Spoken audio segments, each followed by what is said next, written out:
Nesse vídeo, pessoal, eu trago para vocês aqui jogos que revolucionaram as suas franquias, tá certo? Você sabe que muitas vezes lançam uma continuação de um jogo que é completamente diferente das mecânicas do anterior. E nesse vídeo eu trago para vocês esses jogos. Já vai deixando aquele likezão para dar aquela forçona e nós irmos avançando cada vez mais. Então, vamos nessa! Sem dúvidas, um dos maiores clássicos da história dos videogames é o Resident Evil 4, cara, original, né? Ele foi lançado lá em 2005, na então geração do PS2.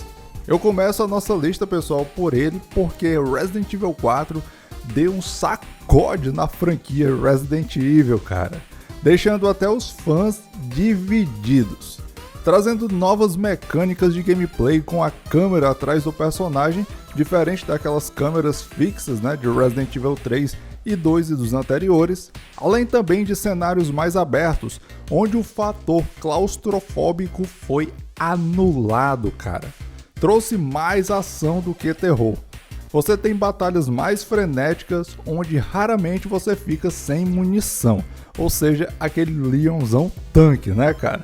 Diferente dos títulos anteriores que você tinha mais terror e também tinha que administrar bem os seus recursos, né? As suas munições, seus suprimentos, suas plantinhas, beleza? Para você não ficar em apuros. Isso tudo lhe causava mais tensão. Muitos chegaram a dizer, pessoal, que Resident Evil 4 aí perdeu a essência, se tornando só um jogo de tiro, e outros gostaram bastante da nova proposta. Lembro até um colega meu, nome Tawan, ele falou, ele não gostou muito de Resident Evil 4 na época quando lançou. Ele, cara, só tá sendo um jogo de tiro aí. Apesar das críticas de Resident Evil 4, pessoal, ele fez tanto sucesso e se tornou um dos jogos mais bem sucedidos de todos os tempos. Aí se tornou o queridinho de muitos, cara, inclusive eu, né? Particularmente é um dos meus favoritos, sendo o jogo que eu mais finalizei na minha vida. É isso aí, cara, eu perdi as contas de quantas vezes eu finalizei Resident Evil 4. No PS2, depois no PS4 e agora no PS5. Em 2023 tivemos aí o tão aguardado remake, que fez muito sucesso também, pois respeitou bastante o original lá de 2005. E agora uma das franquias mais famosas do mundo dos videogames, sem dúvidas, cara, que é Assassin's Creed.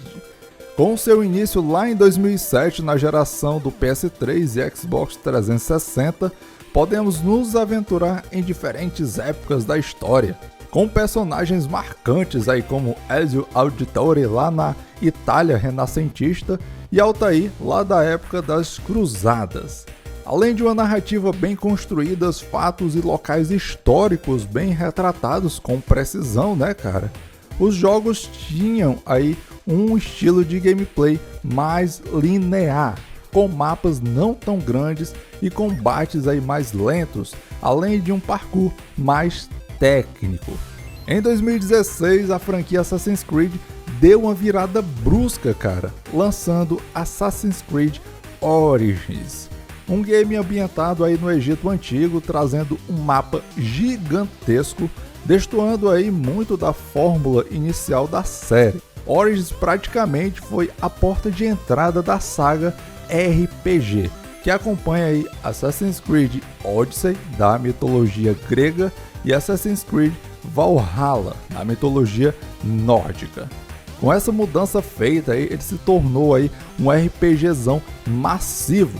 Muitos fãs mais antigos torceram aí um pouco o nariz, em contrapartida, outros adoraram a proposta, cara. E eu me incluo nesse. Eu sou muito fã, gosto muito aí dos jogos RPG de Assassin's Creed.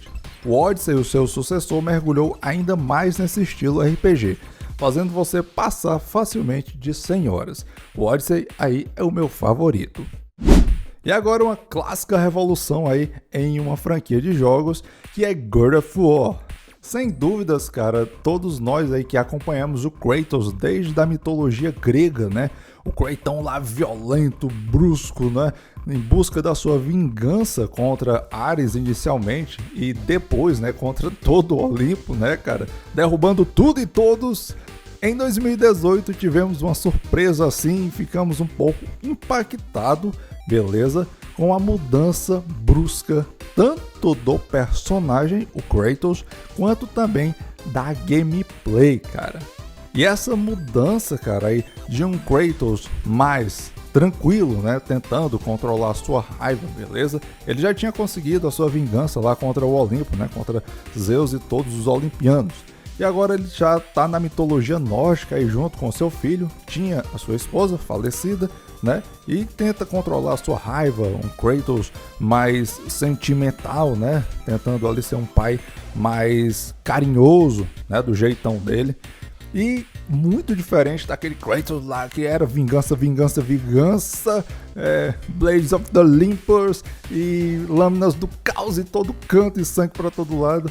E foi assim uma mudança muito brusca. E os fãs mais antigos, né, fãs dos primeiros jogos principalmente, não gostaram, cara. Eu particularmente gosto mais dos jogos da mitologia grega, tá certo? Até porque eu gosto muito de mitologia grega. Não que 2018, né, e o Ragnarok sejam ruins. Não, eu gostei bastante e me diverti. Inclusive trouxe a série completa aqui pro canal. Beleza, pessoal?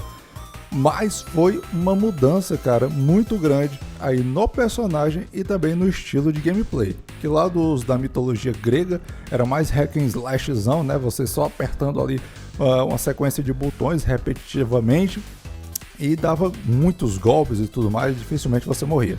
Já nos recentes de 2018, Ragnarok, já é uma gameplay mais técnica, né? Você não pode ficar saindo apertando com tudo, você tem que ter cuidado, esquivar na hora certa e tudo mais. Beleza? Então God of War entra aqui na nossa lista também de jogos que mudaram bruscamente aí o seu estilo. E agora Super Mario 64, vamos voltar aí mais ainda no tempo, cara. Foi o primeiro jogo de ação 3D da série Super Mario. Lançado para o console Nintendo 64 em setembro de 1996. Eu tinha 5 anos nessa época. Nós controlamos nosso icônico protagonista, o Senhor Bigodudo Mario, que percorre pelo castelo da Princesa Peach na missão de resgatá-la de Bowser, claro, né? Super Mario 64, pessoal, apresenta uma jogabilidade em mundo aberto com seu grau de liberdade sendo através de áreas relativamente grandes em 3D, em vez das áreas 2D como nos títulos anteriores, cara. Então isso foi uma revolução. Ele enfatiza a exploração em vastos mundos que exigem que o jogador complete várias missões, além das ocasionais pistas de obstáculos lineares como nos jogos de plataformas tradicionais. Ele preserva muito dos elementos de jogabilidade e personagem dos jogos anteriores da franquia, claro, né? Bem como o estilo visual, principalmente. Um game que não somente mudou o seu estilo de gameplay, mas foi além e mudou o rumo dos games daquele momento em diante, cara. Então, praticamente, Super Mario 64 foi uma revolução, aí praticamente inaugurando os jogos 3D. Então é isso aí, meus queridos, mais um vídeo aqui no canal, trazendo mais uma lista de jogos aqui do nosso arquivo dos games, beleza? Muito obrigado por todo o apoio, até o próximo vídeo, até a próxima, grande abraço, fui!